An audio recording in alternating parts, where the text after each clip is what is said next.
right. Here we go. As always, a mess, but here we are. All right. Hang on. Oh, we lost Brassy. 1 moment. Okay, hang on. All right, here we are. Woo-hoo! Here we are for episode 4, titled Aussie, Aussie, Aussie, oi, oi, oi. Oi.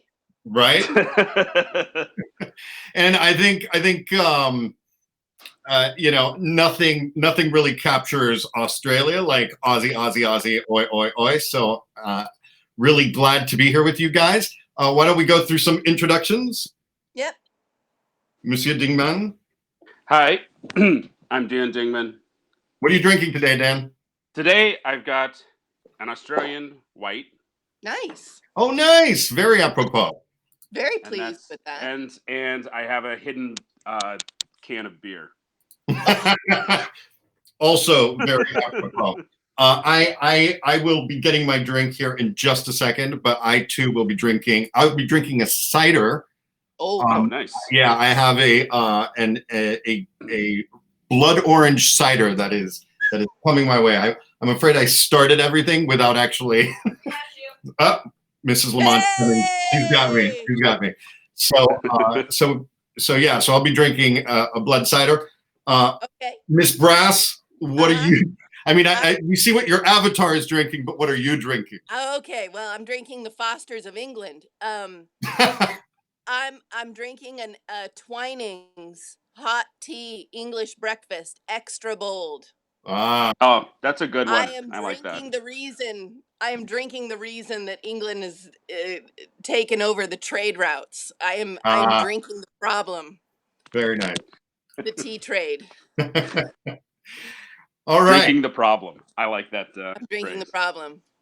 So we are all of us right here, we are all kind of children of the 80s. And I feel like Australia holds like a very special place in the hearts of Americans who grew up in the 80s. And I mean, it may still be true that like Americans like love Australia, but I feel like we were in this moment in time where we're just like, Australia is the pinnacle of awesome.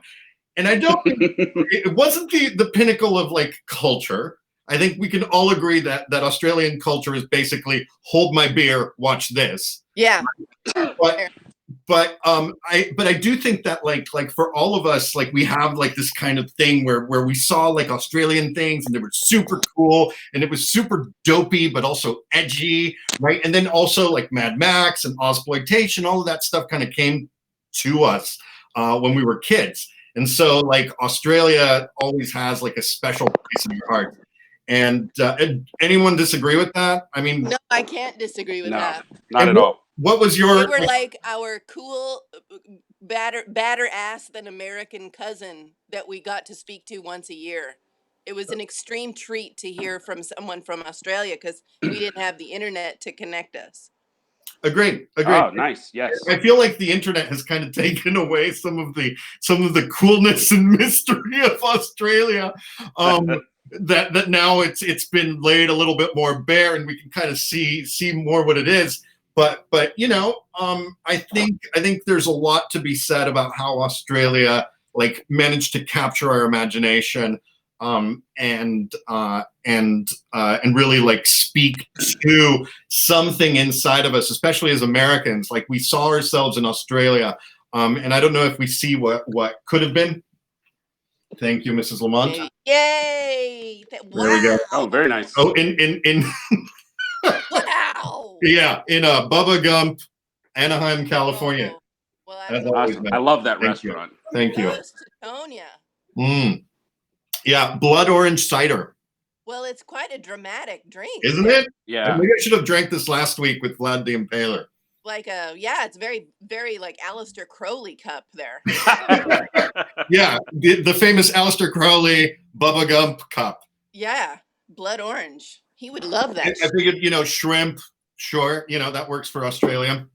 Yeah. We have another shrimp on the barbie. There right? it is. That's the first one. That's the first one. That's the first one. I am full of Australian accents today. My apologies to Australia. I'm very sorry in advance as well. I don't do a good job. I think I sound great. I don't. I'm so sorry. Same. But anyway, let's get to like Australia in the imagination of the world, right? Because I think that the concept of Australia existed before Australia, right?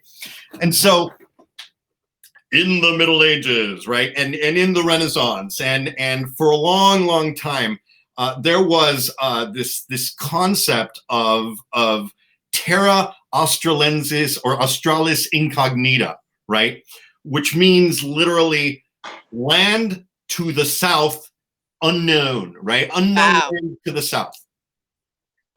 And that existed way before European contact of Australia, right? So we literally had the name for the place before we had the place, or at least, you know, before Europeans discovered the place, before the place was before the rest of the world was made aware of it.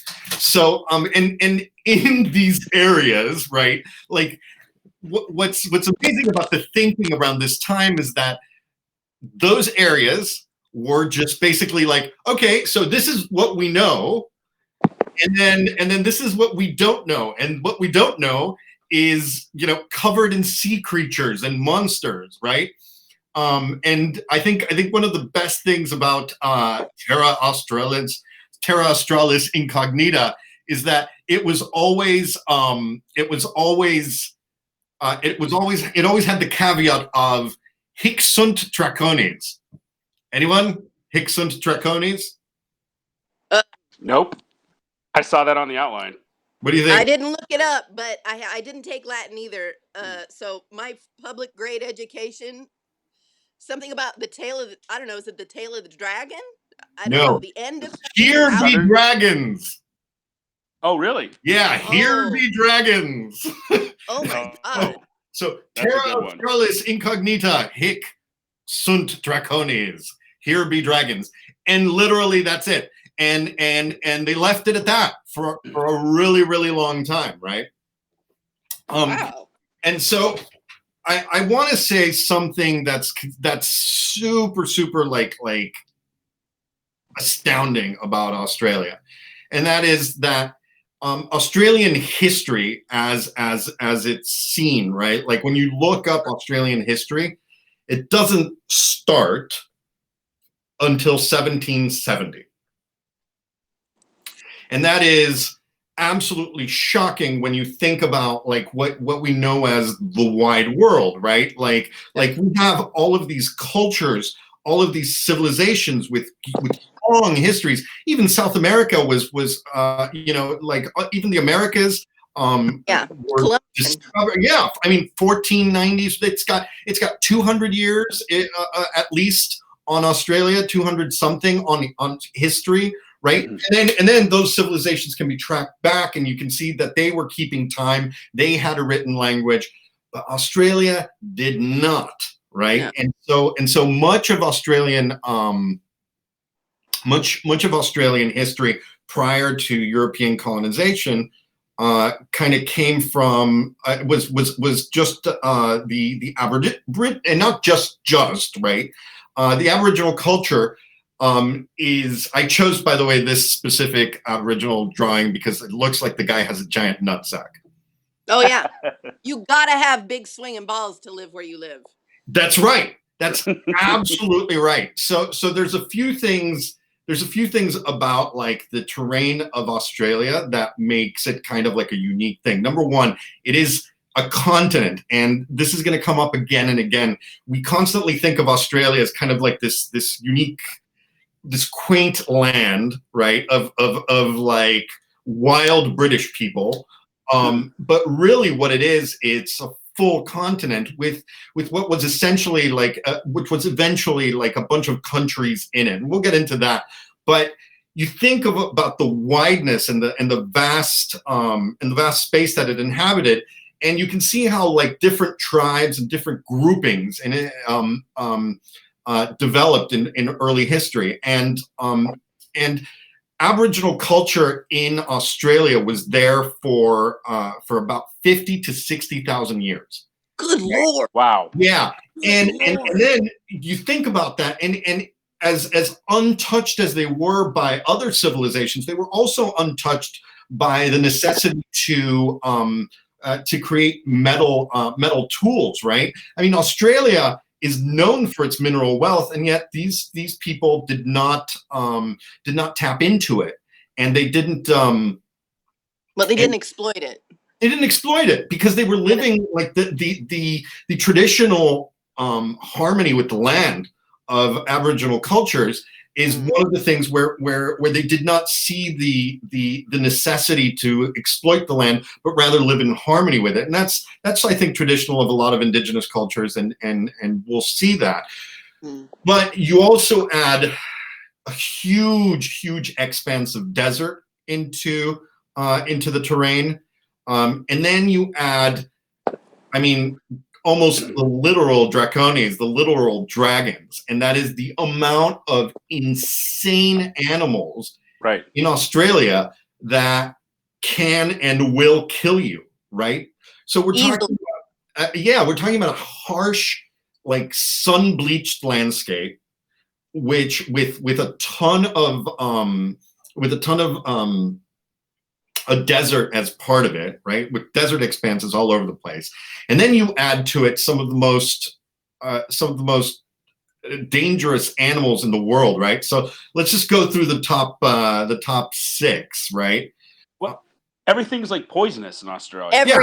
Everything. Yeah, exactly. Everything has venom.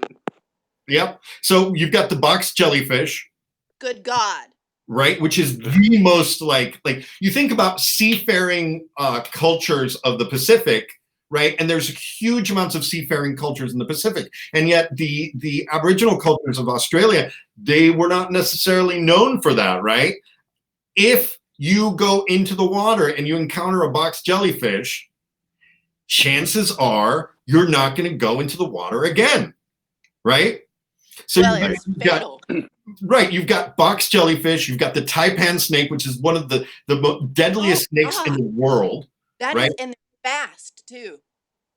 And then you've got saltwater crocodiles. So salties are in the ocean and out of and up the estuaries. So we're talking if you go into the ocean, you've got box jellyfish, sea snakes, because there's plenty of sea snakes in Australia.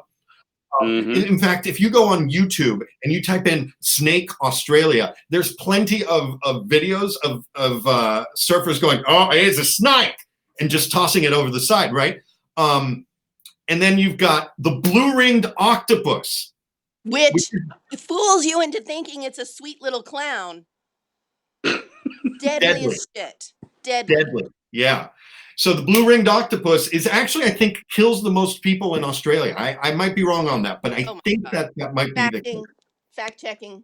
Yeah, and then you've got the stonefish. You've got red-backed spider. It kills the Australian black widow. The red-backed spider kills more people than the great white shark.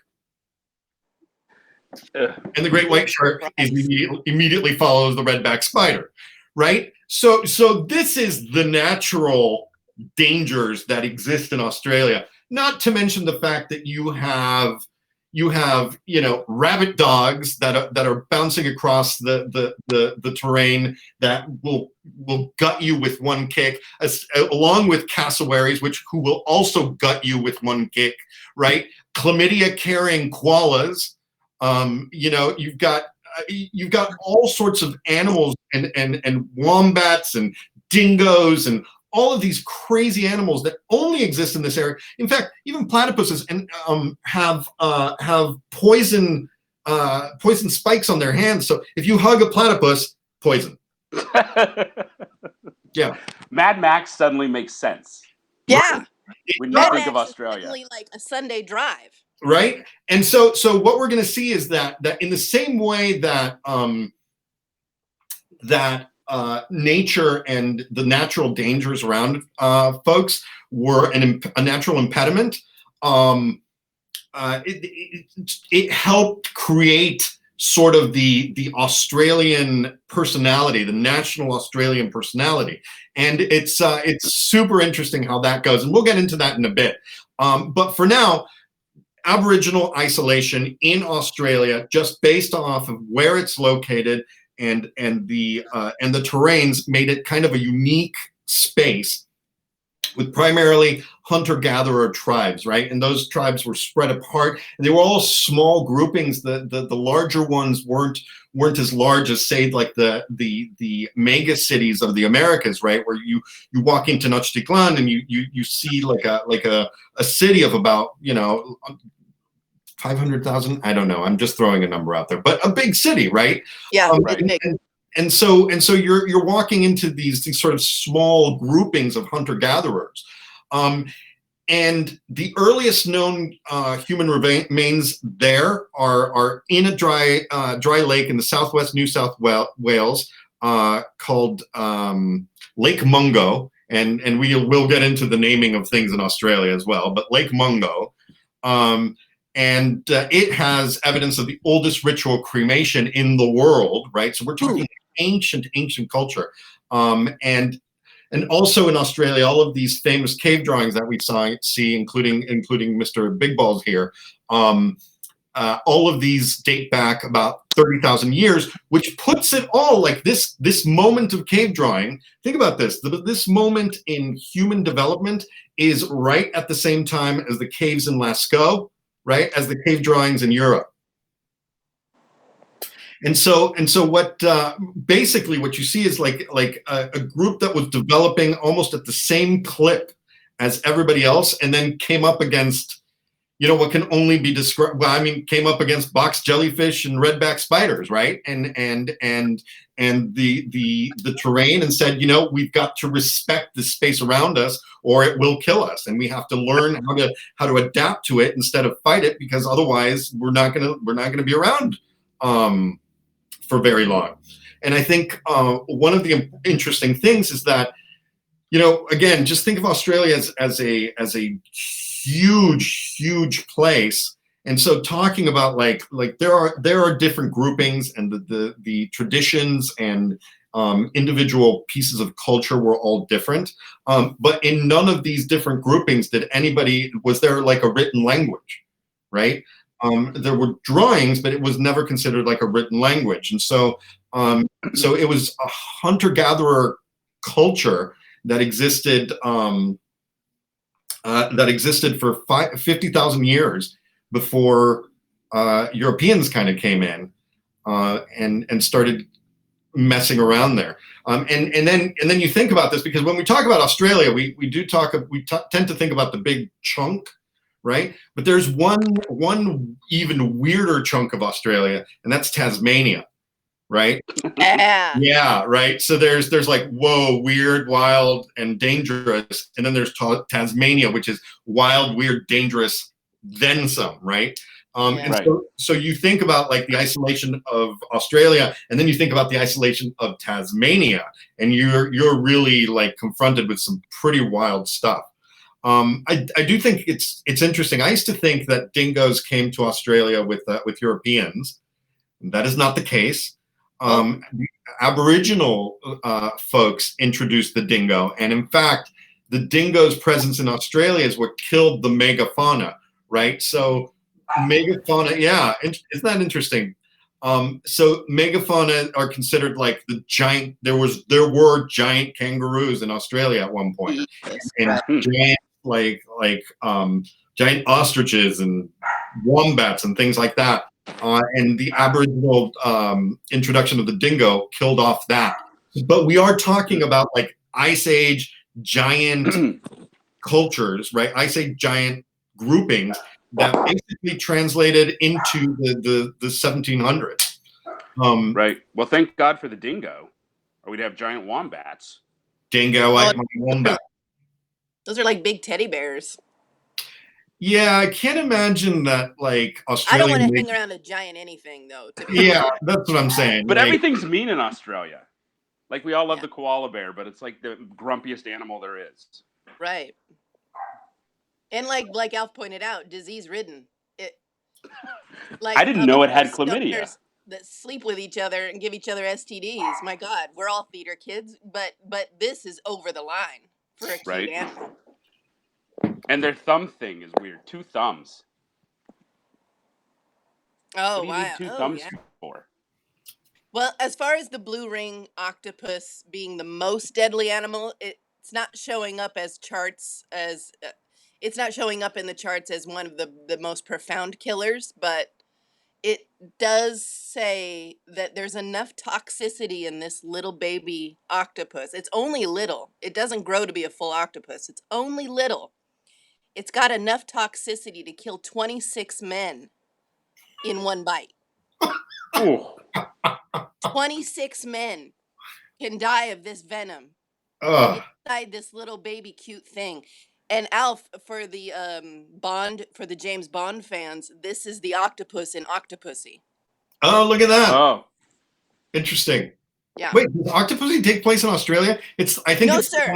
No, sir. But the blue ring octopus was featured heavily in the title of Octopussy.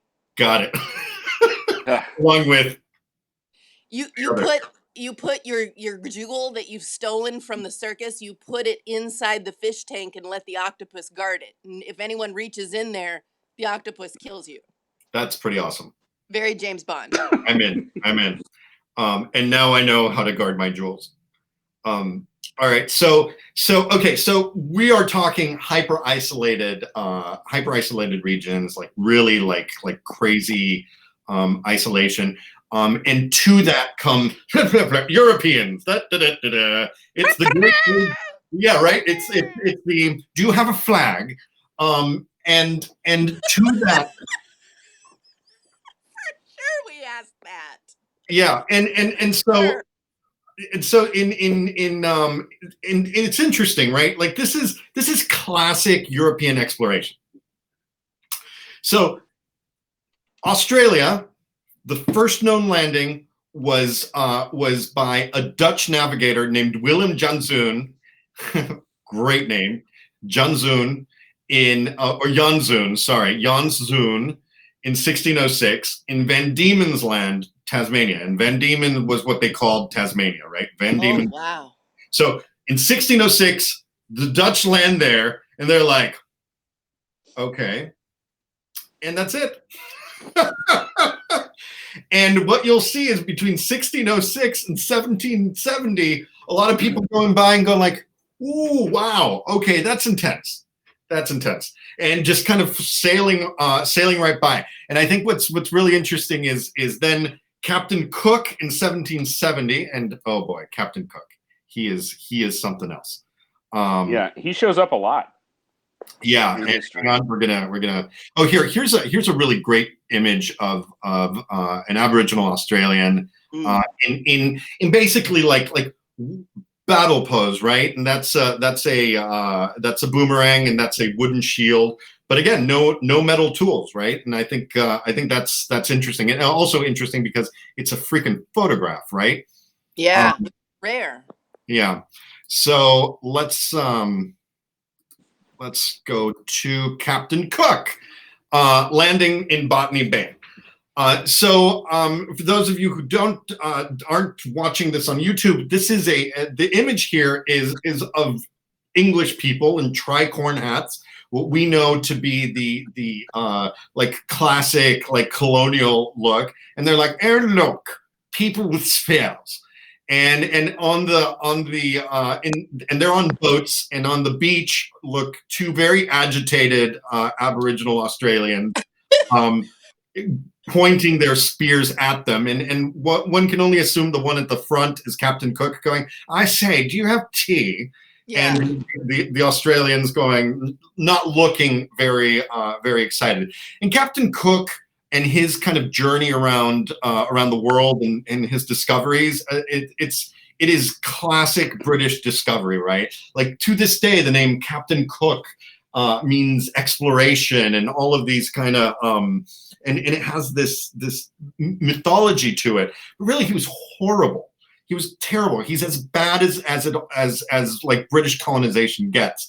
And I think one of the things that we need to just kind of touch into is the idea of colonization from British standpoint, it is so toxic, and everything that British colonization, I mean European colonization in general, but I think British in particular because it was so successful, but everything they touched turned to shit. Yeah. And Right. and I think this is like a really classic, like this image here, and the idea of Cook sailing into Botany Bay and going, "Oh yes, we'll take this," right? I think it really illustrates just how poorly things will go for Aboriginal culture following this moment. And so 1770 is when Cook lands, and interestingly enough, Dan, do either of you know how Captain Cook died? I would love to believe that they chased his ass off an island into the ocean. Maybe they stabbed him a few times, but I think he got run off properly, didn't he? Wasn't he killed in Hawaii? Yes. Woo! Yeah. But they did. Kind of outstayed his welcome. He arrived in Hawaii, and everyone's like, "Oh, welcome! Here are our fruits, and here's our food, and our culture, and our music, and our women." And he's like, "Oh, I really appreciate your food and your fruits, and especially your women. And oh, these young ones are really good. I really like this." And then suddenly, the Hawaiians are just like, "Yeah, we're done." Rude. Yeah. It's time to go. And they killed him, and as his entire crew watched, and they fled. And in fact, that act of killing Cook, I feel like had a real big part on why Hawaii was able to keep a certain amount of sovereignty. I mean, sure, Kamehameha's consolidation of the islands and his sort of teamwork with the British, at that point, you could say that empire was getting a little bit tiresome for them anyway. But I do feel like that act of defiance kept the British at bay, at least for a moment, off the Sandwich Isles. Anyway, so this is a moment of defiance as well, and I think it's worth noting that it was not friendly, it was not nice. That was in 1770. Australia was almost French. There was a French expedition, and actually Louis Saint-Laurent became the first European to formally claim sovereignty over the west coast of Australia. They're like, "This is for France," and then they're like, "Okay, we leave now," and never came back.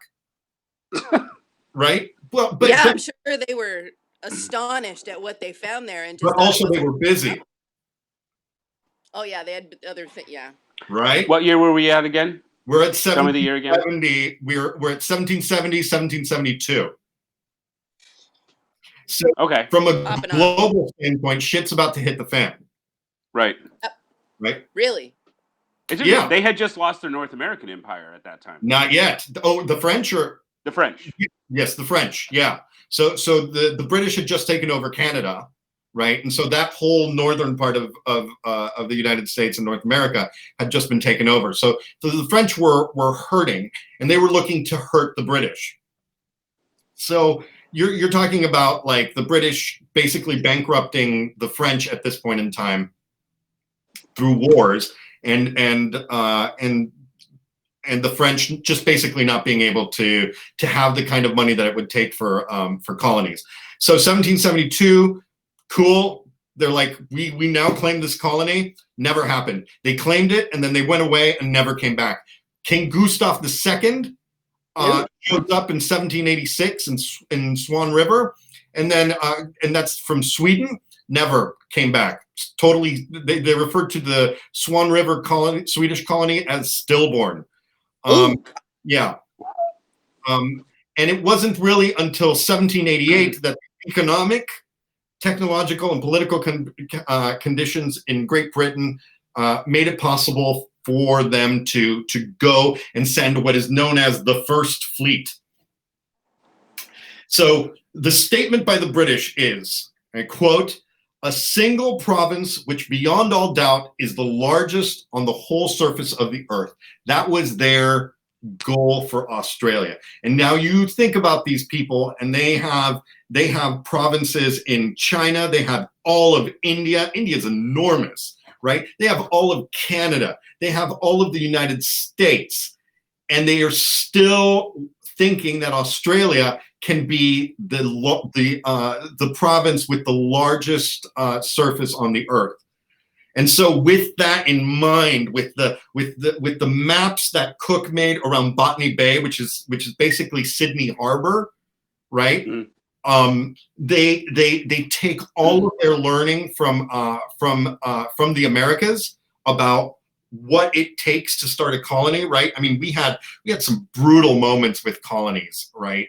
Like early colonies in the United States were just disastrous.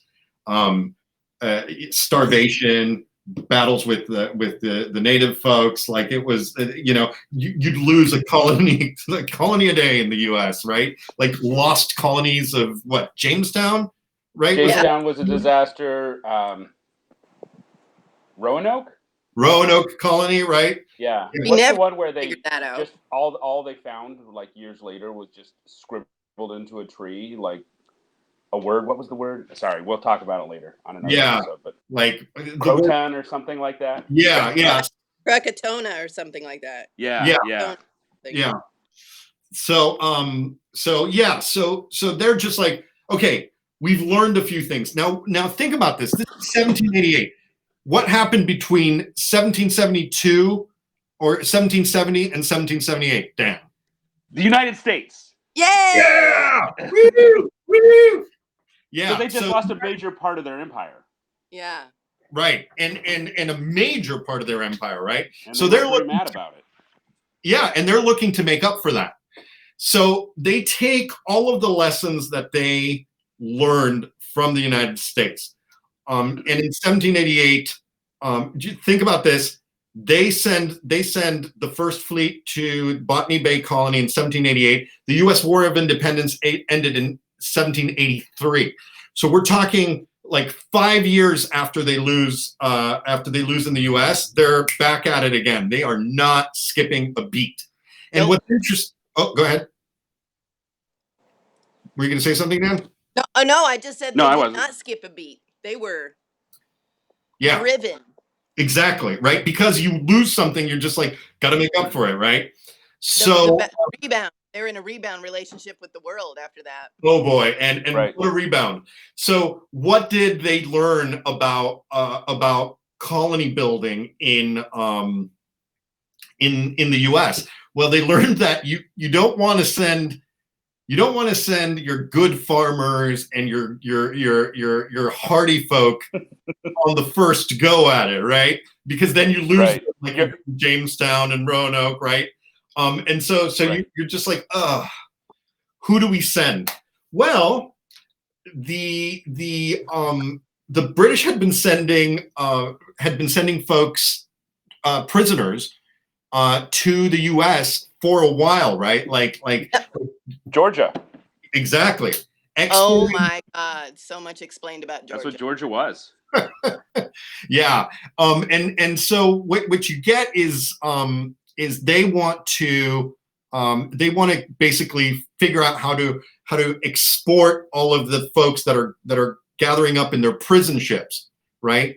And this is a classic like turn of capitalism, right? Where people are now going into debt. Debt gets you into prison. There's so many people in prison that they're starting to put them on ships off of the harbor, right? And those ships are starting to stink. They're having outbreaks in those ships, and they're starting to cause trouble at home. So you're just like, we got all these people. What do we do with them? And so what happens is they start shipping off the undesirable. And what I just clicked on here, and then I'm showing to Dan and Amanda, is a picture of two unseemly ladies, one with a black eye and one with bosoms bare. And they are weeping because they are saying goodbye to their ne'er-do-well booze.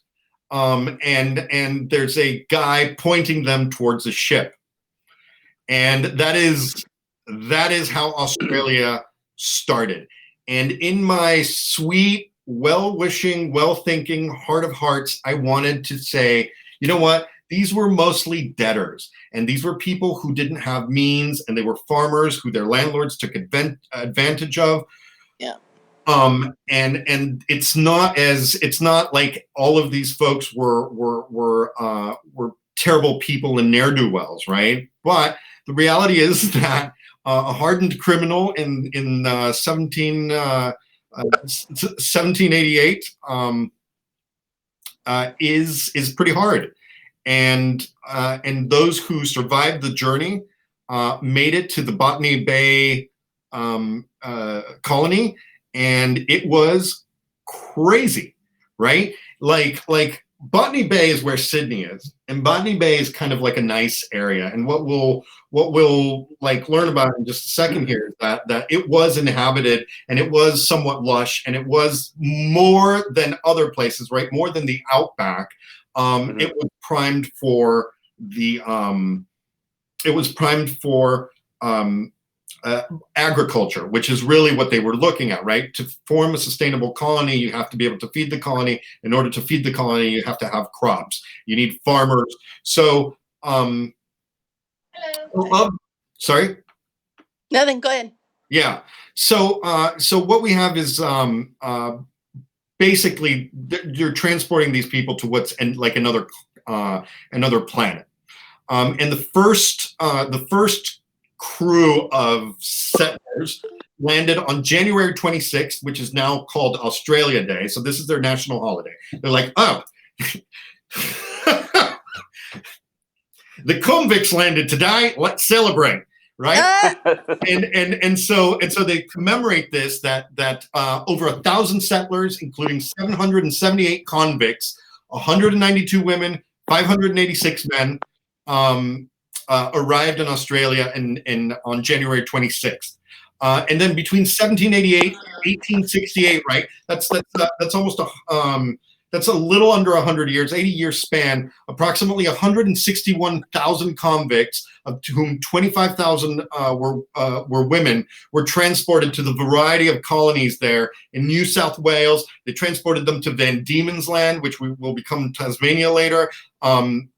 And to Western Australia. And the way they described these folks is it was pretty standard, man. There were like real farmers and real like trailblazers that came in there, but the majority was in fact this convict labor and these and what is described as professional criminals with few skills required for the establishment of a colony. Many of the new arrivals were sick or unfit to work, and the conditions of healthy convicts only deteriorated with hard labor and poor sustenance in the settlement. But unlike in the United States, you're not wasting your religious zealots or your hardy folk.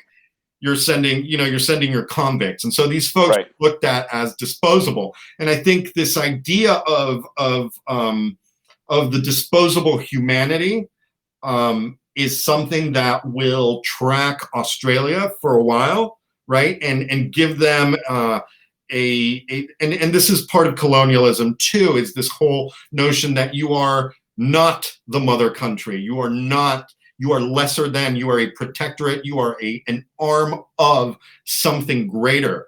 And therefore you are disposable, right? And so we'll see that reoccurring theme in colonialism and throughout. There's a few things that are important to note as Australia grew, and especially in those early years. And I wanted to kind of touch on a few of them because they're significant in that they're pretty darn interesting. Go ahead. There's one thing I want to talk about with the migration and prisoners. We also need to think about. As you're talking about this, I was thinking there's a lot of interesting stuff going on here because a lot of those undesirables that were being shipped out. If you go through an Australian phone book, there's a lot of Mix and O's and Max. Oh, really? Yes. Dan, Oh, that's interesting. We're getting there. That's where we're shipping out. It's the answer to the Irish problem. Funny you should say that. Wow, I didn't know that. So. Funny you should say that.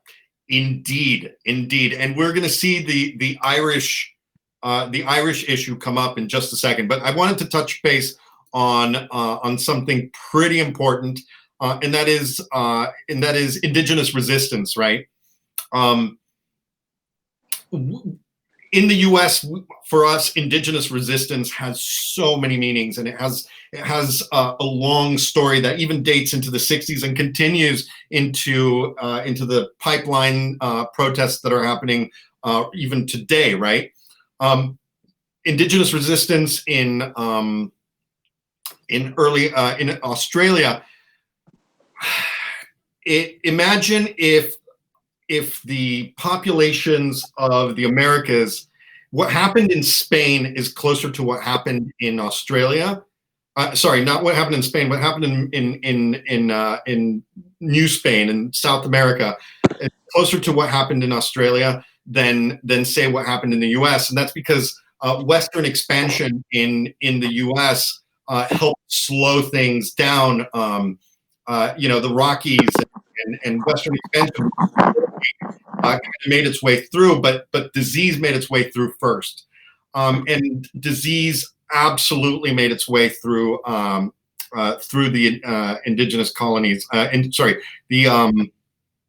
indigenous peoples of Australia, and in fact, there's plenty of examples of disease basically wiping out entire indigenous populations. And here's a description of the time. Smallpox, measles, influenza, and other new diseases swept from one Aboriginal camp to another. The main conqueror of the Aborigines was to be disease and its ally, demoralization, right? And so you walk into a situation where these guys with guns, germs, and steel are coming into your space, and there's specifically the amount of guerrilla style encounters between Aboriginal peoples and the colonizers are numerous, right? And that will go on far into the future. But specifically, there's one Aboriginal hero / leader, and I'm totally going to mess up his name, but here we go. It's Pemulwuy or Pemulwuy or Pemulwuy, I don't know. But he had what is known as Pemulwuy's War, 1795 to 1802. A leader only in as much as he was one of these guys who said, enough, and basically started a small guerrilla war. And I say small because it's huge when your group is maybe 100 folks, but it's small in comparison to these massive European wars and the Ottomans versus the Austrians and all those kind of things. And that lasted from 1795 to 1802. And it is one of the most significant wars between the Aboriginal peoples and the one of the 4 significant ones that are out there. And I just think it's important to note that heroes came from this, and that resistance to this day is to this day looked on. And this is a bust. It is an estimation of what he looked like. From all accounts, he had a super lazy eye. And so he was very. I think it could have been that he had a lazy eye, or it could have been that they just wanted to paint him as even scarier than he was. But whatever the case, he was resisted sufficiently to make people take note. And now, to this day, he's looked on as a hero of Aboriginal rights in the time. So I just thought that was important to note, and it was important to make a note of him in particular, because these individuals are wiped out by disease, wiped out by colonialism. Their stories and their personalities are done away with by this cultural tsunami that is the British at this point in time. So That's one of them. The other thing, and Dan, it's so prescient of you to note that a lot of these names are Irish, right? So the Castle Rebellion of 1804, Castle Hill Rebellion of 1804, is known as a big moment because it was a rebellion of the inmates, of the convicts, and those convicts were, in fact, many were Irish prisoners and were led by Irish prisoners. And it's considered that the 1804 Castle Hill Rebellion is an Irish rebellion, and it was a continuation of the one that had happened recently in Ireland. Right. What was the year? 1798, the Wolf Tone. There you go. 1798. And most of those people had been involved in that, and their families, and then shipped out. There you go. And yeah, it was. Yeah, you're right. A continuation, I would guess. Yep. And so 1804 is the Castle Hill Rebellion squashed, right? And then I think that's one of the things that we'll see is that the British were not going to make the same mistakes that they made in the Americas. So, but it's funny, the British decide that they're not going to commit certain mistakes again, but they double down on committing other mistakes over and over and over. And this is one of my favorite weird little things. What is going on in here? Yeah, what is that? 1908, New South Wales gets a new governor. And it is Captain Bligh. Oh, no! Yes! Yes! Oh, no! Yes. So I don't know if I mean the reason Brass is screaming and the reason we're all kind of chuckling is that Captain Bligh is famous for the most famous mutiny in the history of any navy. Any navy. Our idea of mutiny comes from Captain Bligh. Being such a bright bastard. He was such a bastard that his crew was just like, we're done. We're done with the might of the British Navy. I would rather suffer the possibility of death than have to put up with this guy anymore, right? And so they put Captain Bligh on a dinghy. This was the HMS Bounty. They put Captain Bligh on a dinghy, and they're just like, go. And he survived. And they put him in charge of other ships after that. And eventually, why not a province? He fails. This is the classic white guy failing upwards. Yeah, tell us. Like, oh, you lost your ship to a mutiny? Here, let's make you the governor of New South Wales. Jesus. Pretty soon you'll be prime minister. What happens? Yeah, I mean, it is basically like, it is at that point in time, it is like the prime minister of Australia because New South Wales is like the bigger, one of the bigger places. And so what happens? He comes in and immediately starts clashing with all of the people that are already there. And everybody around him is an ignorant colonial. And especially ignorant is the guy who is also kind of running the place. And he also happens to own like the rum distribution inside. And Bligh's just like, we're going to disrupt this rum distribution thing you're doing, right? And I always think of Captain Bligh as Charles Lawton, with the big lower lip and going, Mr. Christian, right? And we're going to stop giving rum, Mr. Christian, right? And you can just imagine like these people who live in a country that wants to kill them, that have occasional Aboriginal spears go through their neck, surrounded by convicts. And this guy comes in and says, you will no longer have your rum, Mr. Christian, right? And you can imagine how well that went over. Well, you're setting it up for almost exactly what was going on in America. Rum, convicts. There were a lot of convicts sent to America, right? And just, no, you're done. Right? Like, quite finished. Same mistakes.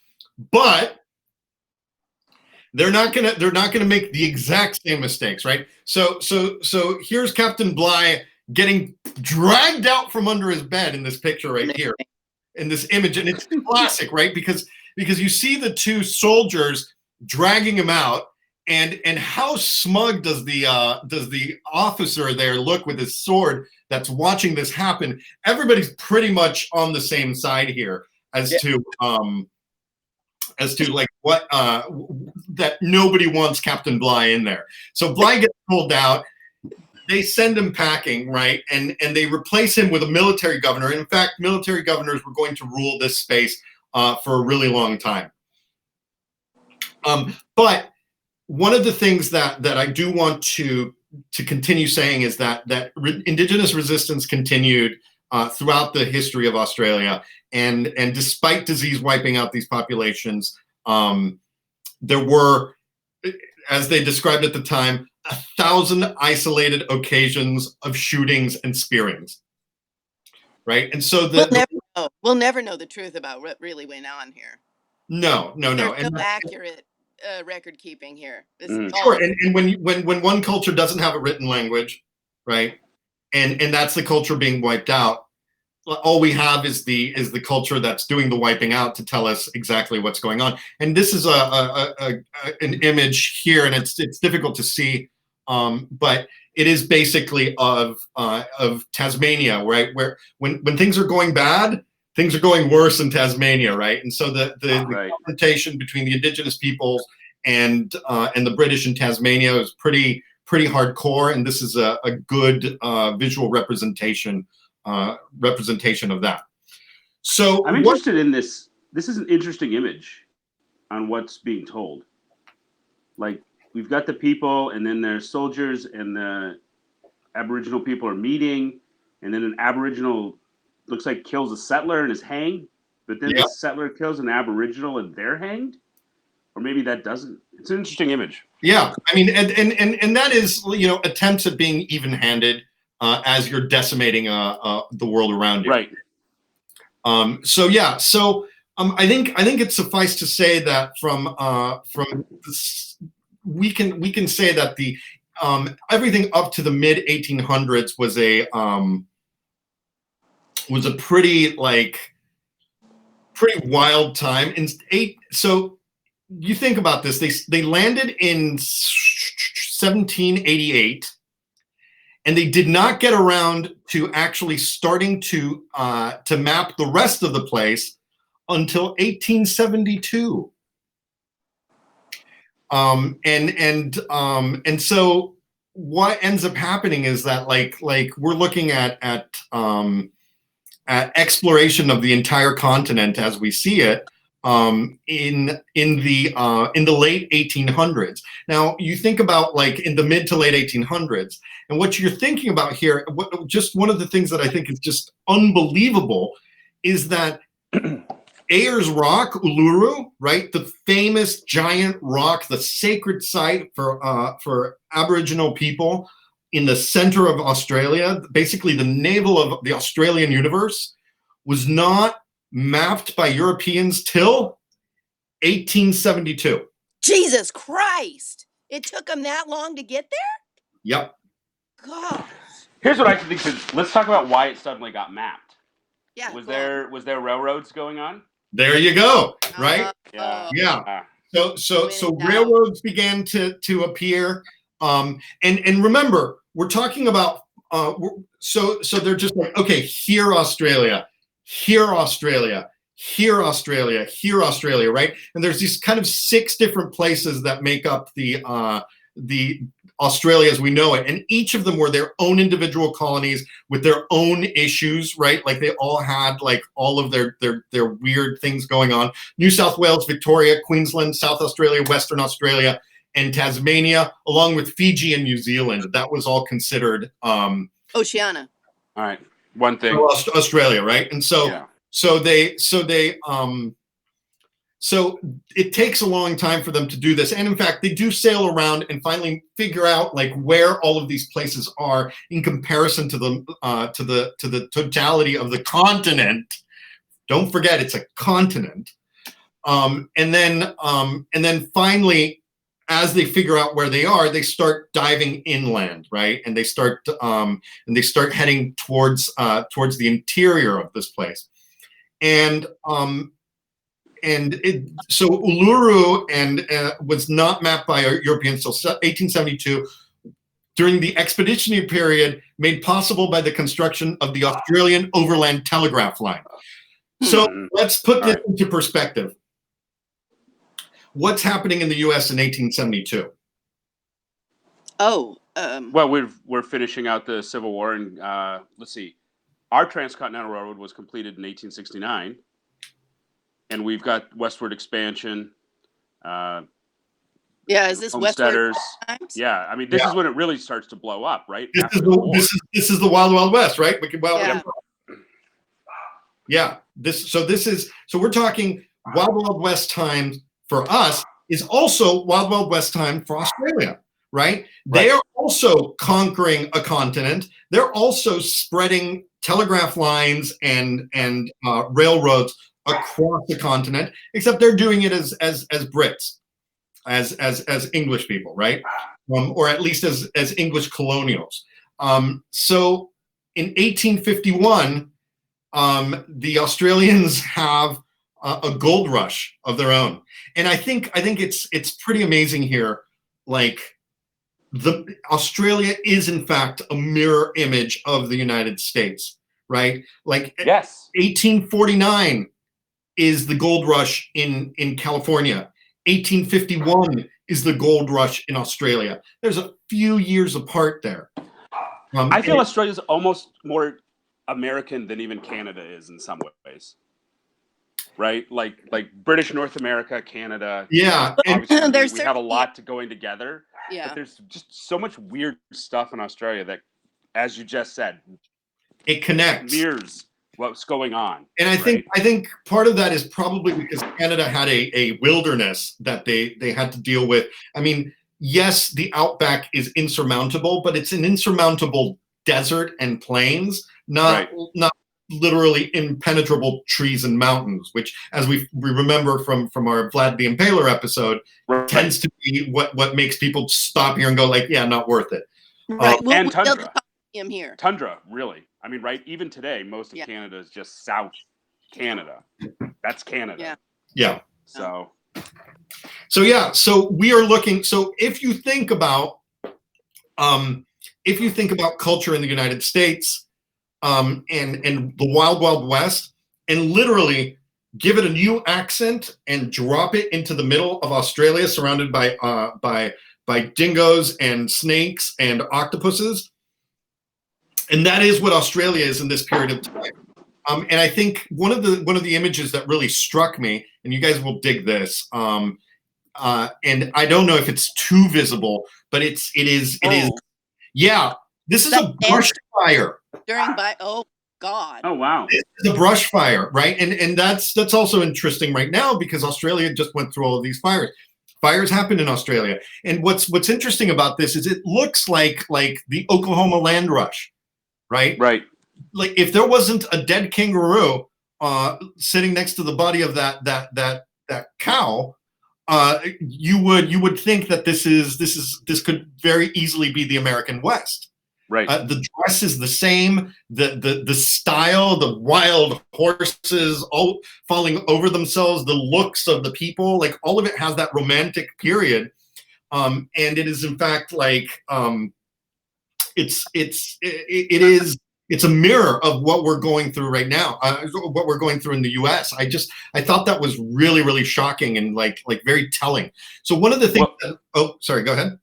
No, I just want to talk about even on a natural thing, like, yes, I know that like the Mediterranean, Spain and Italy and Greece have like pretty bad fires, but like the Australian fires and North American forest fires and brush fires, like in California, obviously, epic. Mm-hmm. Seen from space. Insane. Seen from space. Right? Like there's just all sorts of weird things. You talk about this mirroring that's just starting to come up. It's awesome. Yeah. It's not to get into this downward spiral, but it reminds me like if Britain is to Adam, Lilith is America who left the garden, and Eve is Australia who became the new wife. Oh, look at that. Sorry, maybe let's go back to No, nice job. I know exactly what that is good. Okay. Guys, I mean, Brass, that is spot on. That is spot on. That is spot on. And what we're going to see is Lilith grow up. And we really became Lilith. And find herself. So here, let's keep going here. So I think I love this part. Okay, so one of the I think one of the cultural hallmarks of Australia is just it's too bloody hot. There's too many dangerous animals. There's too many flies. Right? And I think that one of the things that really highlights that is you're talking about this gold rush and economic prowess that's starting to happen from the mineral wealth of Australia. And Australia as a country has a whole attitude of like, yeah, that's nice. Just be careful out there. Right? Yeah. And and I think that's going to permeate through history. And one of my favorite ways that manifested was outlaws in the Wild West, or I mean in the bush, and they were known as bush rangers. Now, these were originally bush rangers were escaped convicts who then would bolt to the bush and eke out a living there and basically like try to figure out how to live in the bush in the same way Aboriginal people did, away from civilization, like the civilization that they knew, and just kind of trying to carve themselves out. That was originally what, and you know, the Australian attitude towards that wasn't like, we must go out into this dangerous land and find them. They were like, good on him, you know? They were just like, he's making a living out in the bush. Good on you, mate. Right? And I think that that's a really good example of why like Australians just kind of have this attitude of chill out, check it out, and also of rooting for the folks who are kind of making a stand on their own. Yeah. Right. And well, go ahead. It's very American. Right? Yeah, and yet Jesse James out in the outback. We love Jesse James. We love gangsters. Like, we're definitely cousins. You can see. Yeah, and in England, there's a culture of the romantic highwayman, right? And Robin Hood, right? Like that culture that existed. Well, we needed our iterations of those things in the US and in Australia, right? Because we have those cultural roots. And in Australia, it took the form of Ned Kelly and the Kelly Gang. Oh, shit. Sounds Irish. It is Irish. Dan, you got any 2 cents about the Kelly Gang or anything like that you want to? No, actually, I got to be honest. I don't know a whole lot about the Kelly Gang. I mean, there's one super awesome thing about the Kelly Gang, though. But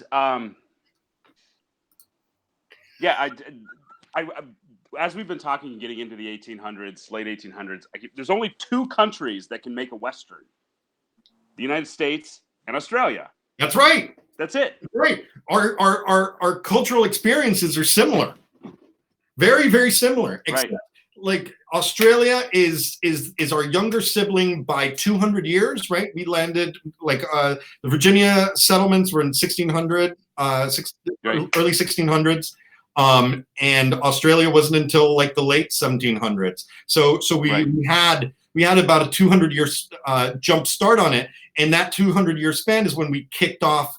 I think basically colonies have a 200-year limit, with the possible exception of Ireland, God bless them. But I feel like there's just an expiration date on colonies before everything gets all kind of wild. Anyway, so this is Ned Kelly.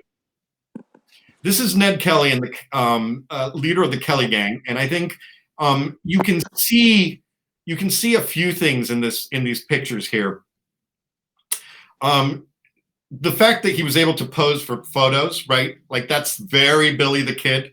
Yeah. Right? Mm-hmm. And then, of course, that picture in the middle is the famous Kelly Gang suit of armor. So the Kelly gang was famous not just because they were these romantic notions of highwaymen and Robin Hood type thieves. They were famous also because they had this famous suit of armor that prevented them from being shot. And I did not know that. I mean, or this is a romantic picture of the Kelly gang in mid battle here, wearing their thing. So let me read you a little bit about the Kelly gang here. Kelly gang, led by Ned Kelly, who were captured at Glenrowan in 1880, 2 years after they were outlawed. Kelly was born to an Irish convict father, right? And as a young man, clashed with the police following an incident in his home in 1878. After he killed 3 policemen, the colony proclaimed Kelly and his gang wanted outlaws. And there's a lot of, mythology around why he killed those policemen, right? And so it's interesting. I'm sure it's not even half as romantic as a lot of folks want it to be. But a final violent confrontation with police took place at Glenrowan in 1880. Kelly, dressed with homemade plate metal armor and helmet, was captured and sent to jail, then hanged for murder in the old Melbourne jail in 1880. His daring notoriety made him an iconic figure in Australian history, folklore, literature, art, and film. Yeah. So yeah, so again, and here's another amazing image, because just think about how we have a relatively young country. They're in search of heroes, right? They're in search of an identity, and these Irish rascals come out, which good on them. Good on them. They mind their way. They fought their way out of this. Good on them, right? and this is in the Australian National Museum. Oh, that's it. Yeah, that is the Ned Kelly homemade armor. Oh, right. That prevented. It's funny because I feel like the piece there protecting the twigs and berries looks like it was added on as an afterthought. Yeah. So it's like they were building it and they're like, Ned, just a second, mate. Ned, just a second, mate. Maybe we should cover all bullocks, right? And then good on you, good on you. That's right. Clever, right? So I just think it's like it is such a flourish of history, of sense of self, that the Ned Kelly gang is a cultural icon in Australia. And here's the wild thing, guys. We're already at 1880, right? Like you're going from beginning to end of Australia, and we're an hour in, and we're at 1880. We are almost here. We're almost at 2020. So let's keep going, and I'll pick it up. I'll make it at a faster clip here. But the Kelly gang, by the late 1800s, the majority of the people living in Australia were born there. And I think that's also like one of those like cultural moments where once you reach that place, right, you're kind of like things start tipping, right? You have that cultural tipping point. Go ahead. You just have no real connection with the mother country anymore. Exactly. Right? Like you're not them. You're not English. And yet, a sense of Englishness and the hierarchical the hierarchy that was established, the cultural hierarchy, the class hierarchy that was established by the English, even in a way here in the US, it just never really went away. And even today, when the Queen gives out a medal in Australia, that's considered a big honor, and people with an order of OA after their name, right? So it could be like Duncan McLean, OA, right? So I think that bears noting that they never did away with it in the way we did, because they never really approached that, and they didn't approach it until the 1899. So we're talking 1899, after much debate, Citizens of 5 of the 6 Australian colonies voted in referendum in favor of a constitution to form a federation. And Western Australia was the last one to join in, and they joined in 1900. But by 1900, the Commonwealth of Australia Constitution Act was passed and ratified by the British Parliament in 1900 and given royal assent by Queen Victoria on July 9th, 1900. And why did it take so long for Australians to declare themselves a federation and like a unique sort of space and think of themselves as like one grouping? It's too bloody hot outside. Yeah, I would say you stay indoors. I would say the geography. I mean, even to this day, right? Australia is mostly this, and it's a continent. Yeah, it'd basically be like if we never settled the interior of America. So it was the West Coast and the East Coast. It would have been forever. Yeah. So and Australians were just not into it. They just flat out weren't into it.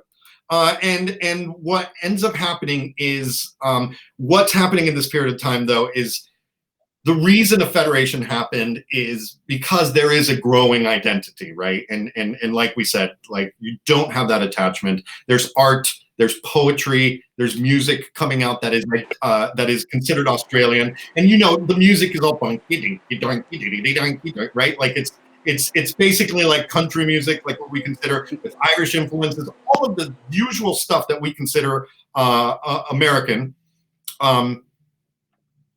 And yeah, so so I think we might have lost Brass. Anyway, I'll just keep going here. So in 1901, something important happens, and I think Dan, you're gonna jump right in on this. The Boer War begins, and Australian troops take part in the Boer War. And there's an amazing movie and an amazing story called Breaker Morant, and Breaker Morant is about participation in the Boer War. But the story of Breaker Morant starts carving out a story of Australians as colonials being mistreated or looked down on by the parent company, by the mother country. And I think that's important because what we're going to end up seeing is that narrative is poison ultimately for the relationship between the mother country and the colony. But that's in 1901. And what is the Boer War if not the dress rehearsal? Right. Right. So the Boer War becomes the dress rehearsal for the First World War, and that is when England basically managed to get themselves into such a problem that they had to call on all their colonies, and because they just everybody kept getting mowed down by machine guns. Right. There was so much death that they're just like, come on, colonies, Canada, Australia, India, right, and all of the colonies just come in and fight on all of these fronts for us. It's an interesting thing, the Boer War, because you talk about the development of Australian identity, but that's also like the development you could really argue of South African identity, Canadian identity, right? Like all 3 of those colonies, I would say South Africa, Canada, and Australia. The years between 1900 and 1920 are the years where they realized that they were on their own. Nations. They were nations. Right. And the reason they did that is because of the abject failure of British leadership. And when you see someone sucking as hard as the British did in the 1900s, during World War I, you're just like, we don't need these people. We don't need to be here. And so let's get into World War I. And this image is just mind blowing. Is that not the Anzacs in Egypt and with their little mascot? I assume. Yep, that's exactly what that is. Talk us through the Anzacs in Gallipoli, Dan. Okay. Well, there's a lot to go on. There's a big movie to watch. But the Gallipoli campaign was about a year-long disaster that involved Anzac. And Anzac is the Australian and New Zealand's Army Corps? Army Corps, that's right. Yeah. So it started in February of 1915. And the last evacuations were in January of 1916. And it was a disaster. It basically took down Winston Churchill for a long time. He was the head of the Navy at that time, I want to say. And it was the largest amphibious landing to that date. Yeah. And it wasn't just the Anzac troops, but a lot of other, British troops, Indian troops were involved. But the core of the landing parties were the Anzacs. And it started off pretty good. And they got up on the beaches, and then they were just held down for a year. And it was just a complete bloodbath. And Gallipoli, we had talked about it last time. Turkey, around the straits there, and it was a complete disaster. And it's I would say that the Gallipoli campaign probably was the final nail in the coffin for Australia and Great Britain. I mean, yes, they're still part of the larger empire, but that's when I think that was when they were like, we're done. Yeah, we're done with all of this. So that's pretty spot on. There's not much to. I feel like World War I is often overanalyzed because of the geopolitical situation around it. But the war itself is pretty straightforward. You sit in holes and shoot at each other until so many people die that you're just like, we need to invent something or do something in order to get out of this. And no country came out unscathed in a way. Probably the US was the least messed country that came out of World War I. But literally, like to this day, remembrance days are all around World War I, not World War II, specifically because it was such a mind-boggling murder. I want to give like a few numbers. I think it's important to talk about Gallipoli. It's also important to talk about Beersheba. Beersheba was basically the last great cavalry charge of the modern world. And it's the Australian light horse infantry took the city of Beersheba on horseback. Nobody was ever going to do that again because nobody ever wanted to ride a horse into machine gun fire ever again. So the poor Polish cavalry.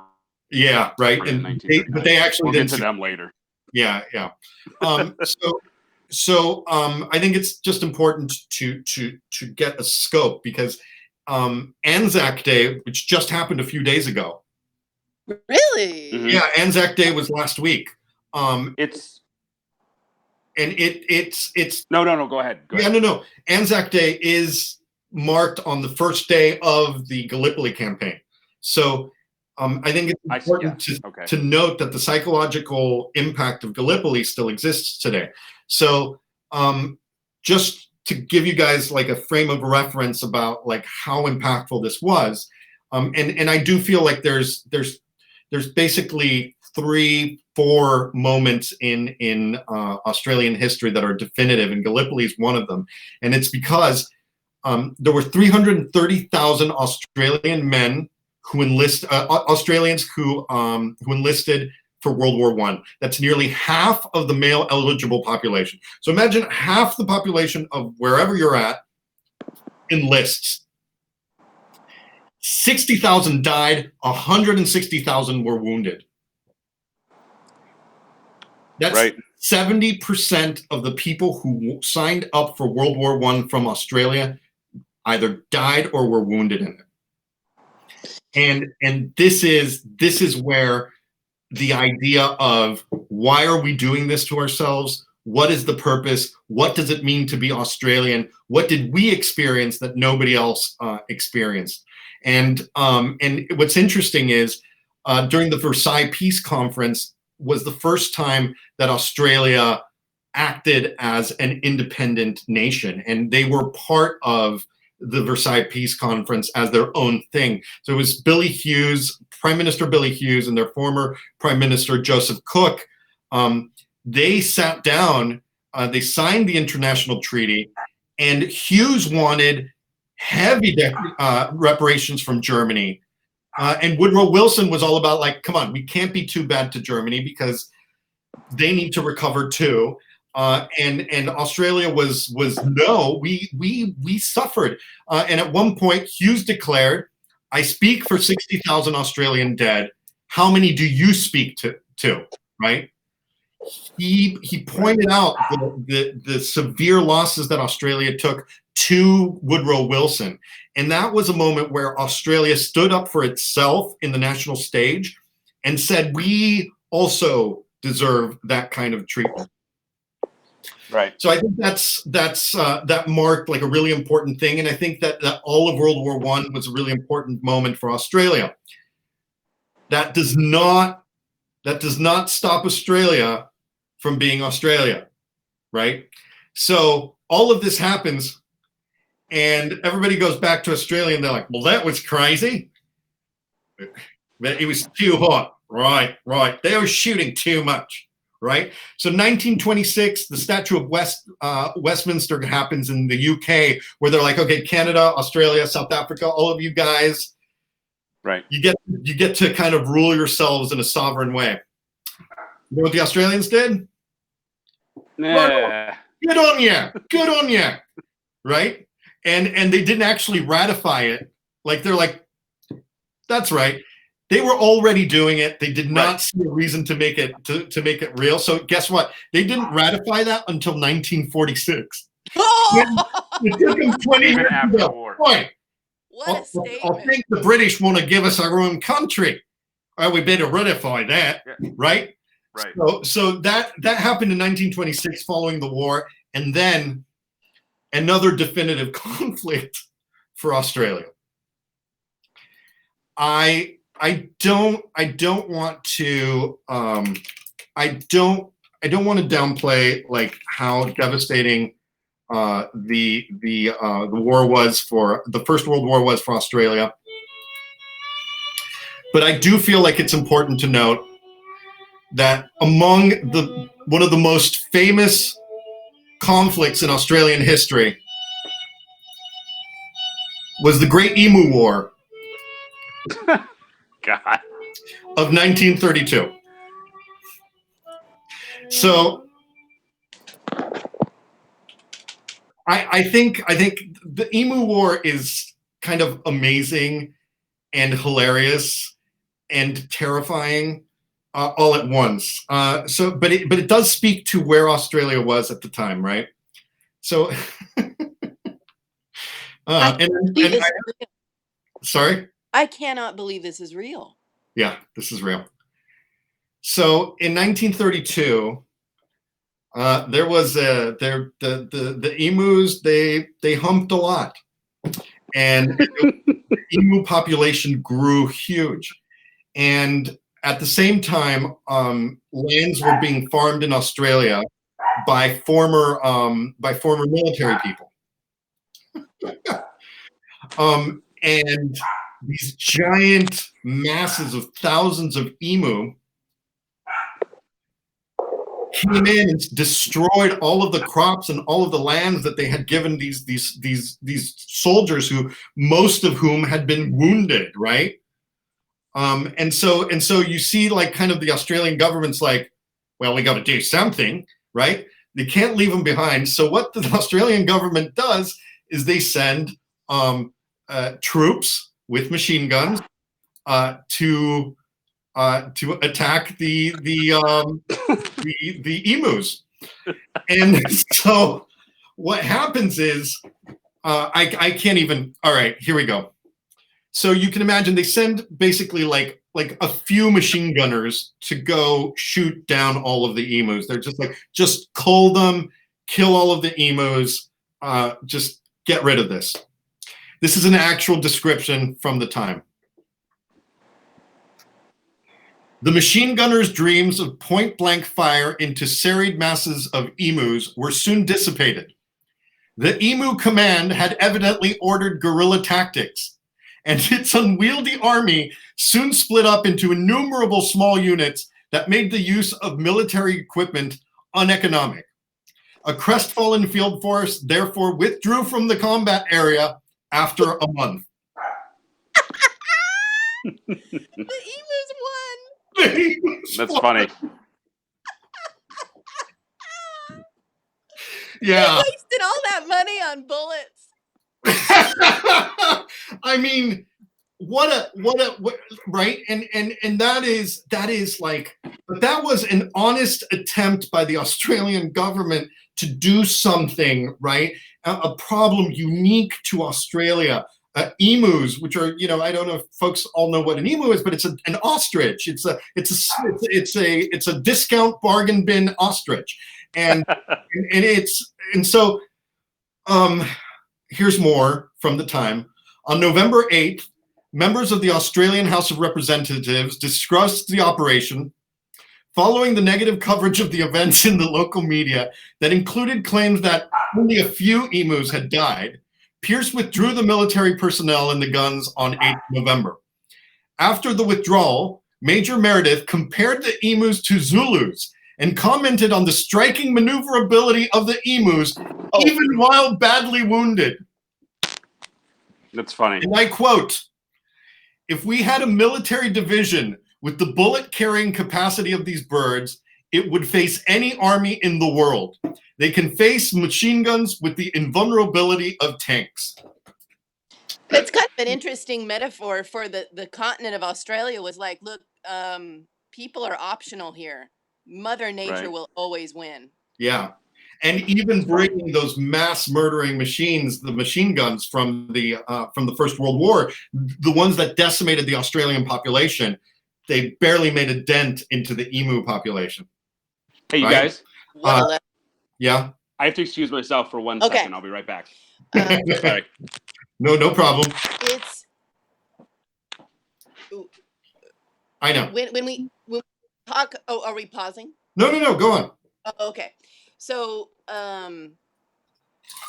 you know how sometimes in science you'll hear that they've discovered that moss or lichen or tree roots under the surface of the earth cover miles and miles and miles of expanse across states. Yeah. And that plants underground on one side of the continent can send a signal out to the other side, and then they grow and thrive together. It's all a palpable, connected blanket of exchanging information. It's Mother Nature, though. Right. I see that as the closest way to poorly compartmentalize the Aboriginal native culture, their origin myth, their creation myth, their connection to the land and their connection to the cosmos is, to me, best described as that underground current or blanket of interlocking information that changes and grows and dies away as it's needed in the time it's needed. So to say that there's one Aboriginal tribe is like saying there's only one Native American tribe. Right. They're clearly We're back. Untrue. Oh, welcome. Sorry. We have so many different tribes in America. It translates directly to the Aboriginal experience of there's so many Aboriginal tribes in Australia that change slightly depending on the topography. It changes slightly depending on their natural environment and the challenges faced them seasonally. Everything about Aboriginal culture is malleable. Everything is shared. Everything is plain and simple. Like you could tell it to a child that's learning the language, or you could tell it to a person with 2 master's degrees, and each of them will understand the mythology and understand their place in their world accordingly. Aboriginal culture is super, super amazing that it is encapsulates the highest concepts of reincarnation and the highest concepts of where do we go when we die, to how do I stay on this earth that's trying to kill me, and how do I blend into this earth so that I don't become a problem for Mother Nature that she has to get rid of. So when we see Aboriginals with a little wooden shield and they've painted stripes on themselves. It's nowhere near the Ned Kelly armor plated, bulletproof, armor. But to them, adding all that extra armor was a way for Mother Nature to make a target out of you. They blend into their scenery and they live so closely related to the nature of their earth. They would never overstep using their resources. They would never overstep by killing or culling something natural. They don't overstep. They live in harmony. It's a harmony that goes from one coast all the way to the other without telegraph, without railroad, without, you do what I mean? It's absolute magic. It is, and you see like that adaptiveness is what it takes to live on that continent for 50,000 years. That's So- what I think that's a mentality that is explored and exploited later on when we see like these post-apocalyptic visions of Australia that will permeate during the 80s. Is that the truth is that no amount of machine guns will ever beat the emu. Just like no amount of culture, no amount of technology will ever beat Australia. Australia will have its way. And I think what you said is perfectly spot on, and it is a deep and important insight into Australian culture. And nothing highlights the haplessness of Australians trying to control Australia than the Great Emu War, right? Right. So to be Australian is really to be a dual citizen. Yeah. You are a dual citizen of the here and now, and you are a dual citizen of what came before, the before time. And to straddle that universe is probably rather uncomfortable for many, not all. Some people can straddle that culture, like our lovely Irish convicts that busted out of prison and said, you know what, if I die out here, I die out here. But I'm also going to live so close to the land that I can camouflage myself into the thriving life here. They survive. Just to point out the depth of Aboriginal belief. Yeah. They don't build temples. They don't build churches. They don't have gold shrines. They don't wear robes of gold. They don't wear anything like that to demonstrate God. Right. But what you can find in their, what they call dream time is like the primordial chaos of you're not alive, but you're not dead. Their dream time, their origin, has the exact same language and verbiage as the simulacra and simulation from Jean Baudrillard. Jean Baudrillard wrote Simulacra and Simulation, and then they based The Matrix off of that.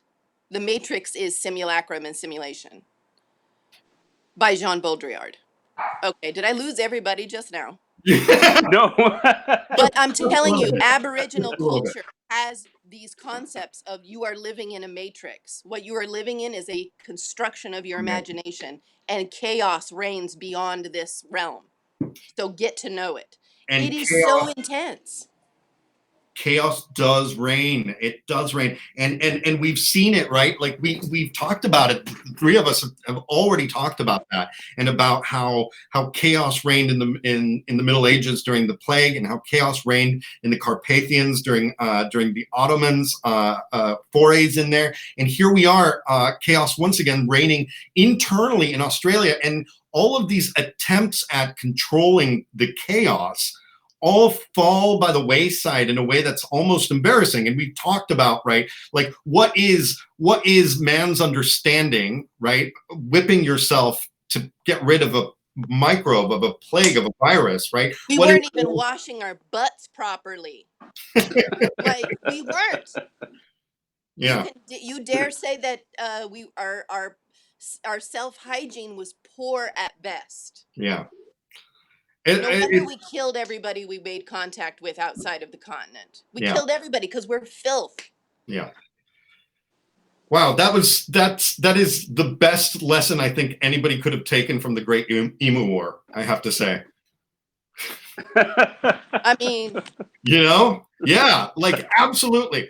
powerlessness in the face of nature with the same weaponry that decimated your population is Australia to a T. A T. Right. All right, so let's keep plugging away. And Brassy, that insight into Aboriginal culture was amazing. Thank you. Chime in anytime with that stuff, because I am ashamed at how little of that I know and understand. Jean Baudrillard, everybody. Got it. Simulacra. Got it.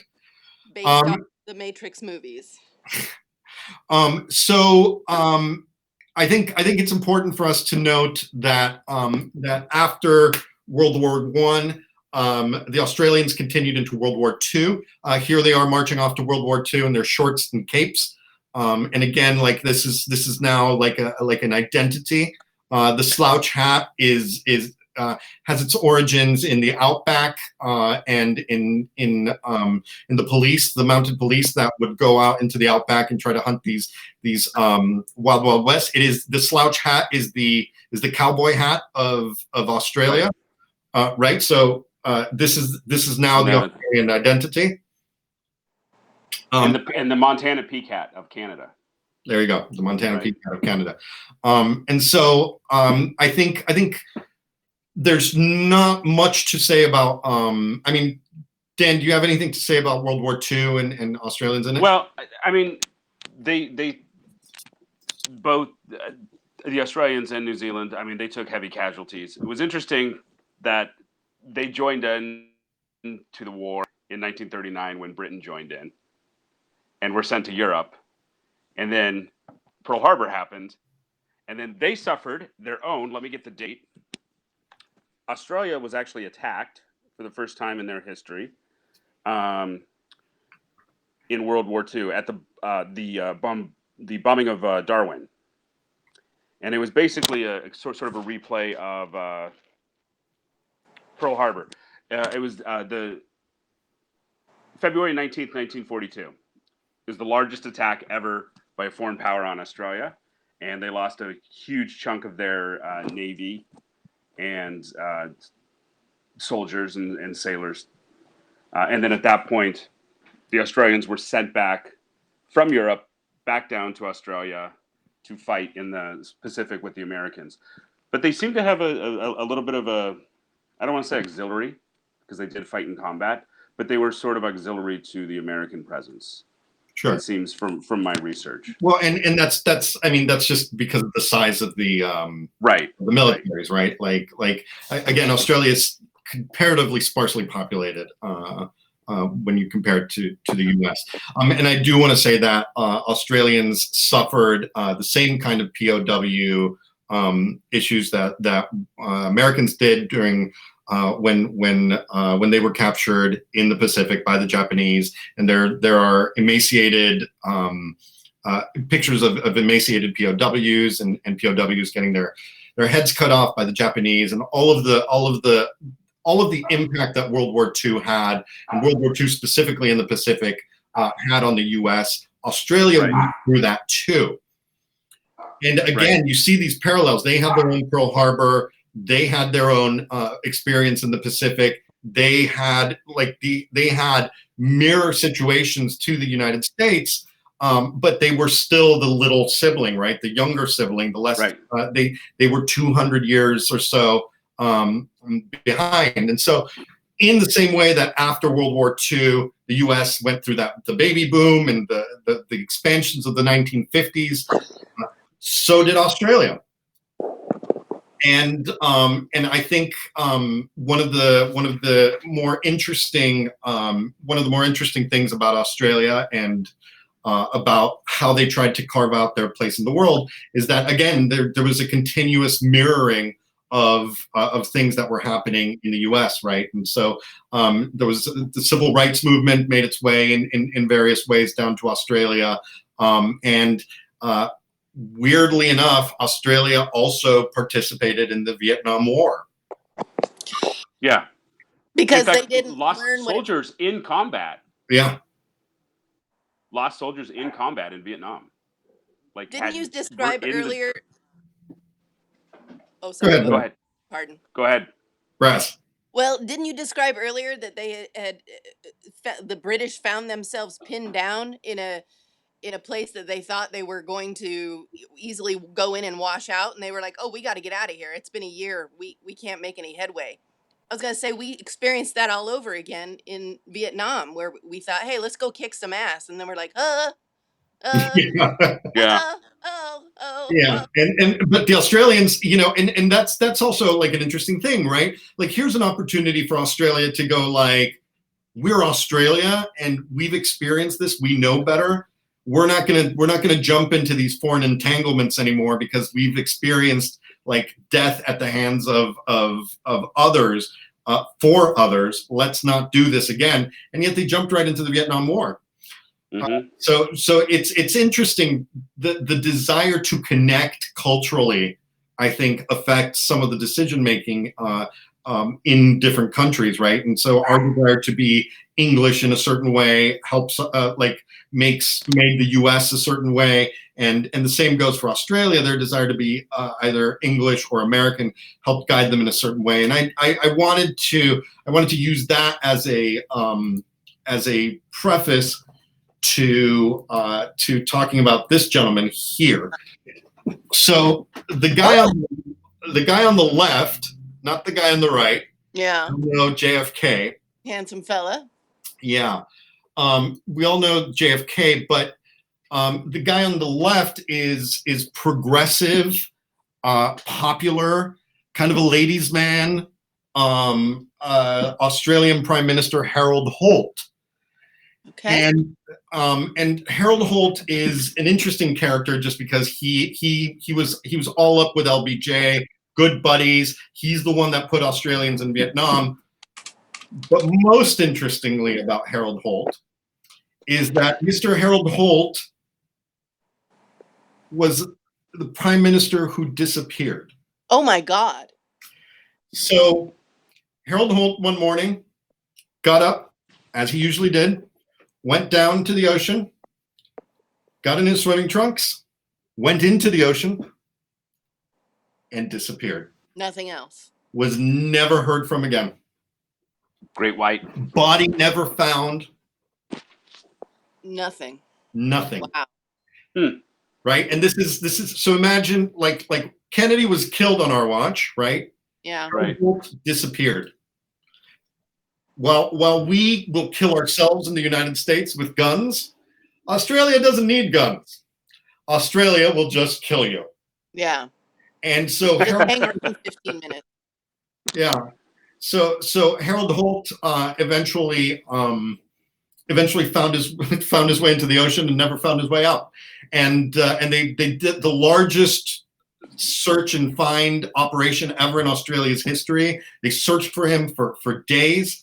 Nothing was ever recovered. He was declared dead in absentia.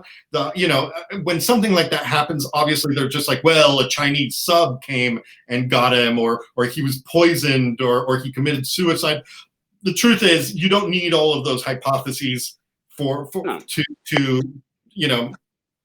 a deadly disappearance to happen in Australia. I think we've seen enough Dingo Ate My Baby kind of movies to know that Australia is out there to kill you. And if you're a prime minister and you decide to take a dip, you are just in as much danger of salties and box jellyfish and octopuses and sharks as anybody else. And so Harold Holt died, but also very Australian. A year later, they commemorated their disappeared prime minister by building a swimming complex. Oh, Jesus Christ. The Harold Holt Australia. Swimming pool and swimming complex. Read the room. Well, it's safer than the ocean. That's right. It's safer than the ocean. That's right. Well, he drowned, so let's go somewhere where you can't drown. Or if you do, people will see it. Right? Yeah. And so I feel like again, like the Australian experience is a mirror of the American experience, but in almost like a wild, untamed, mystical sort of way. And I think for me, it's kind of a good place because in the 60s, having that happen 1967, right? It drops us off into the 70s and into kind of a place where Australia was building up its film industry. It was building up its own sort of cultural nuances, its sense of self. They were really into ABBA, which I'm really into. And I feel like that is a moment where Australia kind of started exploring its own wilder side, and why it appealed to us as Americans, and the possibility of is Australia what we could have been? Is Australia the wilder version of us? Is Australia what if we hadn't had slavery in the way that we did, and if we hadn't had the Civil War, if we hadn't bucked off the British yoke in the way we did, would we have been more chill? Would we have been more wild? Would we have been more self-aware, more likely to get naked, more fun in our post-apocalyptic visions of ourselves? Would right? we have thought to make our money plastic so that it could survive washing? Right? Exactly. Like things that are unique to Australia. Why have when death is around the corner? Why have one beer when you can have several dozen? Right? Barbecues in Australia are huge. Right? It's not I'm going to put a couple of burger patties on there. It's like I'm going to put a truck of meat on the back of this on top of this this brick and metal structure in my backyard. And I think that might be at the heart of American infatuation with Australia. It's like team-wise, like the three of us, like what is your favorite like Australian thing, or like this moment, right? Like, I mean, Yahoo Serious and young Einstein, right? Like comes to mind. Paul Hogan and like Paul Hogan for me. Paul Hogan was the man. The man The best. everyone wanted to be and be with. Yes. Anybody remember the commercial, the Australian battery commercial? No? No. Oh man! All right, let's see if I can do this. All right, here we go. I'm going to try. I'll also give a lot of cultural credit to the Bee Gees. Are they Australian? Oh yeah. Yes. Oh, I didn't know Right. that. Nice call. Bee Gees. You're right. The Bee Gees are pure Australia to me. They are Is it pure Men at Work? Australia. thing out there. How about Men at Work, right? Right. Love Down them. Under? Brilliant. Classic. Colin Hay is in the movie Alf. Closey. Colin Oh, Hay. no way. Colin Hayes. He's the one that falls down into the clothing hole in the stage and gets stuck there for the entire performance. Oh, that's funny. Colin Hay from Men at Work. All right, I'm going to show this because this is something I remember as a kid about Australia. What's the longest lasting battery you can buy?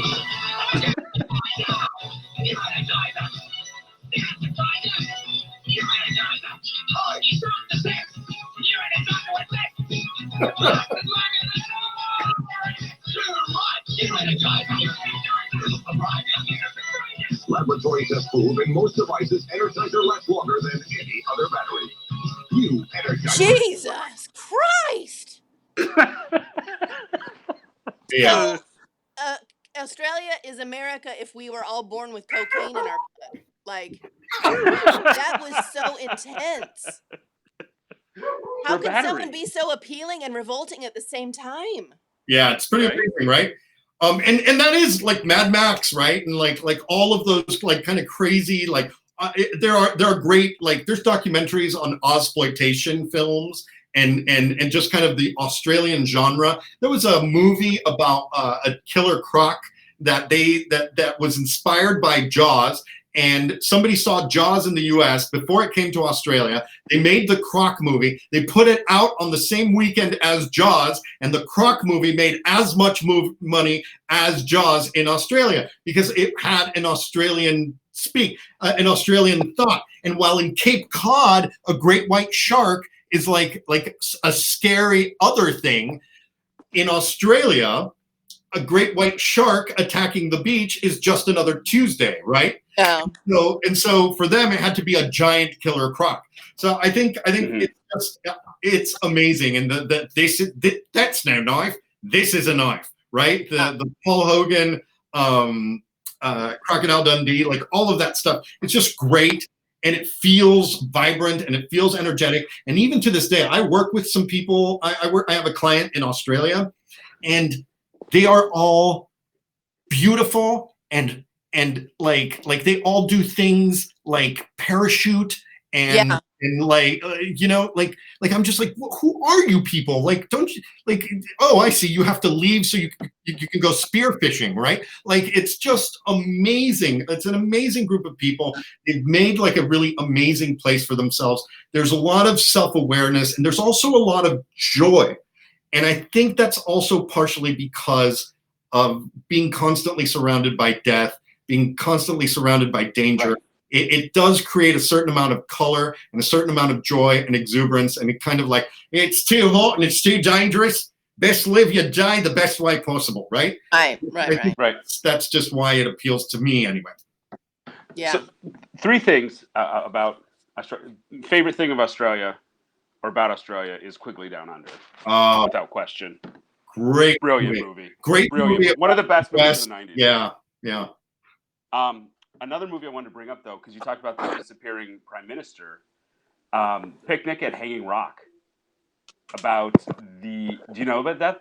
No, what is that? So I don't know if it's real, but it's based off of a novel where this girl's school goes out for a picnic, like 8 girls, they all disappear. All of them gone. Nobody knows what happened to them. They made a movie in like the 70s, like who did Gallipoli? Peter Weir or something, like the same guy. And then they just remade it on like Amazon Prime as a miniseries. Interesting. It's so creepy, but it's that nature just takes you. You're gone. Wow. Right. Yeah. And if we're talking about joy, we have to talk about the what's his face, the croc hunter. Oh.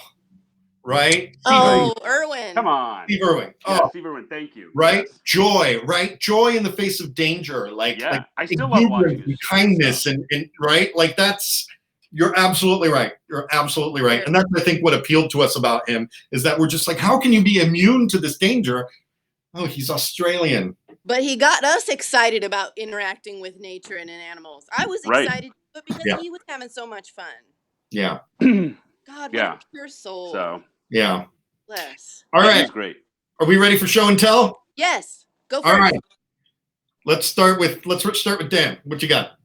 Well, for my show and tell today, I just want to talk about something about Australia that I think is fascinating, in that there is a population of animals that are self-sustaining and wild in Australia that are not native, and that is the feral camel population in Australia. I thought it was going to be this.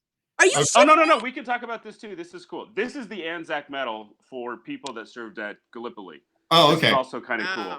It's so got you can apply for this. Yeah, I don't. When you get closer, it makes more sense. But he's carrying his hurt friend on a donkey. Oh, okay, got it. But that's a big deal to have one of those. All right, sorry, don't want to go back there. Let's and no offense to the Anzac, no. But come back to the camel population. So they brought camels in because it seemed like a good idea because it's full of desert, and so they brought in this population of camels, who were actually run by like Afghani troopers. They brought them in from Afghanistan. And so they brought these camels in the 1800s. And then once the railroads were built and they got roads and cars, they didn't feel the need for the camels anymore. So they just let them loose out into the outback. And now there's this self-sustaining camel population in Australia. I think it's hilarious. Amazing. And the Aborigines, I think they called them ignorant horses.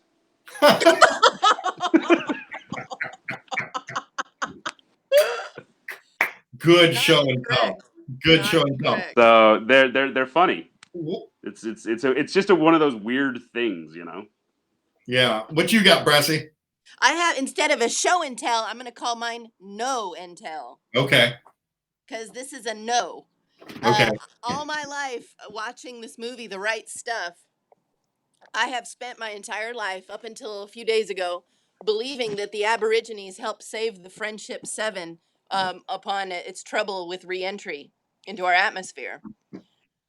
They did such a good job of storytelling in that movie. I just bought it wholesale. I bought the story. But the deeper you dig into what happened that night as the Friendship 7 was flying over Perth, the Aborigines did not indeed build giant fires on the beach. There's no evidence that they talked to their ancestors, that their ancestors helped pave the way for our little spacecraft. But what had happened was that the Perth government told everyone in their home, turn on every light in the house, turn on every light outside. Oh, that's nice. And that the Friendship 7 was able to see the Perth outline of the coast because everyone's lights were on. Not necessarily because the Aboriginal fires on the beach led them there, as we were so beautifully led to believe in The Right Stuff. No and tell. No and tell. No, it I was like the no. movie version Don't fall better for than the that. real version. All right. I got a good one here, and this has to do with next week's subject matter. Oh, Christ. So this is Oh, wow. a North Korean interpretation Oh. of Chinese people singing karaoke. Oh, Okay. where'd you get But- this gem? Are they in their people's liberation suits? Yes, they are. How is this Australian show and tell, though? No. It's not Australian show and tell. Oh. It's simply show and tell previewing next week's episode. Little stinger there for us. Yeah, just a little preview, just a little taste of what's to come. Next week we will be doing the Democratic People's Republic of North Korea. That's like Right. the Marvel stinger. That's like your little Yeah, that's my after credits yeah. like bonus. Yeah. And how the whole country is basically a Wes Anderson film. Oh, well. We'll talk about it later. All right, you guys. Australia was a ton of fun, and I learned a bunch, like doing the research for this, and like the insight that we got into this, into the place, and like I'm sure it will anger many Australians. If you're Australian and you're listening to this, please let us know about your anger. Chime in. We are happy to take all of that into consideration and apologize at the next episode. But that's it for now. Thank you all from the History Happy Hour. I am Alf Lamont. Dan I am England. Amanda Brass. Let's take it away. Excellent.